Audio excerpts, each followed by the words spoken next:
काही वेगवेगळ्या पद्धतीने सांगितलं, पण माझा अनुभव आणि मी येण्यामागचं कारण फार वेगळं आहे. माझी जन्मतारीख 73 आणि 16व्या वर्षापासून मी गाडी ड्रायव्हिंग लाईनला करायला लागलो काम.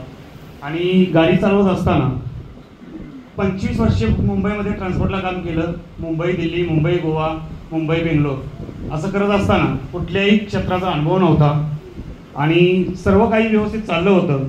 4-5 गाड्या होत्या मुंबईमध्ये ट्रान्सपोर्टला, चांगलं चाललं होतं. आणि योगायोग असा झाला की म्हणतात ना, काही वेळेला दिवस चांगले आले, काही वेळेला वाईट येतं. 2010ला 26 वर्षाचा भाऊ किडनी फेल गेला. 1 वर्ष दवाखान्यामध्ये सोलापूर किडनी केअर हॉस्पिटल आम्ही 1 वर्ष जवळ 5 ते 6 लाख रुपये घातले. जाताना 90 साली मुंबईला जाताना मी 1.5 लाख रुपये वडिलांचं कर्ज घेऊन गेलो होतो डोक्यावरती. ह्याच्यातून मार्ग काढत मुंबईला 12 लाखाची खोली घेतली. हे सगळं कर्ज, स्वतःचं लग्न केलं, 4 बहिणींची लग्न केली, भावाचं लग्न केलं, सगळं सुखात चाललं होतं. आणि नजर लागली कुणाची, काही कळलं नाही. 2010 साली भावाच्या किडन्या फेल झाल्या. कोल्हापूर किडनी केअर हॉस्पिटलला जवळजवळ 5 ते 6 लाख रुपये घातलं. 2011ला भाऊ गेला, त्याचा धसका वडिलांनी घेतला. आणि 2013ला 11-12ला कॅन्सर झालं. 2013 टाटा हॉस्पिटलला मी 8 लाख रुपये वडिलांना घातले. आयुष्यभर मिळवलेली पुंजी सगळी खर्च केली. माहेरच्या आणि बायकोला 10 तोळं दागिने घातलं होतं. सरांना माहीत आहे, सुभान सरांना. ते सुद्धा मोडलं. बायकोनं सांगितलं की जर माणूस जगला तर दागिने आपण परत मिळवू. आणि हे होत असताना मुंबई 2013ला मला मुंबई सोडावी लागली, गाड्या विकाव्या लागल्या आणि गावाला आलो.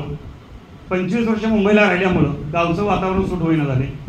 13 साली पहिली वेळ आजारी पडलो. 50,000 रुपये दवाखान्यात गेले. पावसाळ्याचं वातावरण सुरू झालं आणि आजारी पडायचं चालू झालं. 13ला 14, 15ला हे चालूच होतं. आणि हे होत असताना प्रत्येक पावसाळ्याच्या वेळी मला 40 ते 50,000 रुपये दवाखान्यात घालायला लागायचे.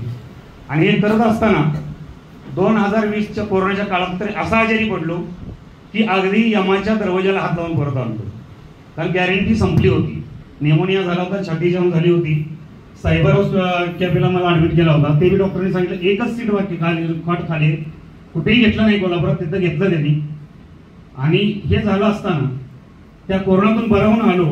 आणि 2022ला आपले हुपरीचे महादेव वाघाई सर आणि आनंद सर यांनी सोपान सरांना फोन केला की जरा कोल्हापूरमध्ये काम आहे, तुम्ही घ्या.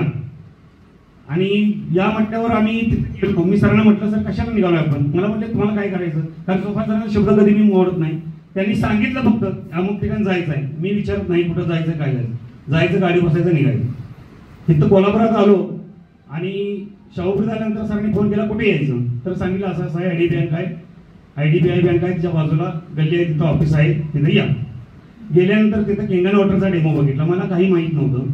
अगोदर मार्केटिंगमध्ये कुठं काम केलं होतं, किंवा कंपनीमध्ये, त्याच्यामध्ये थोडंफार काम केलं होतं वर्षभर. मार्केटिंगचा अनुभव नव्हता. आणि गेल्यानंतर तिथं केंगन वॉटरचा मी डेमो बघितला. आणि त्यावेळी माझ्या लक्षात आलं की ह्या पाण्याची मला स्वतःला जास्त गरज आहे. कारण जे माझ्या संदर्भाचे आजार होत आहेत किंवा मी आजारी पडत आहे, हा सगळ्याला कारणीभूत आहे पाणी. आणि त्यावेळी सरांना मी म्हटलं, सरांनी डेमो बघितला आणि ठरलं. सर म्हणले काय करायचं? सर म्हणले मी डिव्हाइस घेणार आहे, माझं फायनल झालं. पण म्हटलं सर मला पण घ्यायचं आहे.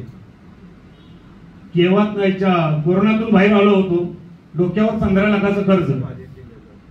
आणि केंगलचा डेमो बघितला आणि ठरलं की आपल्याला हा डिव्हाइस घ्यायचा. डिव्हाइस घ्यायचं ठरलं. आपण हातात 1 रुपया नव्हता. 15 लाखाचं कर्ज डोक्यावरती, पावसाळ्याचे दिवस होते आणि डिव्हाइस घ्यायचं मनात पक्क केलं होतं. 5% मी 3 लाख रुपये कर्ज काढलं सप्टेंबर महिन्यामध्ये 12 तारखेला. आणि 21 सप्टेंबरला मी हा डिव्हाइस माझ्या घरी बसवला.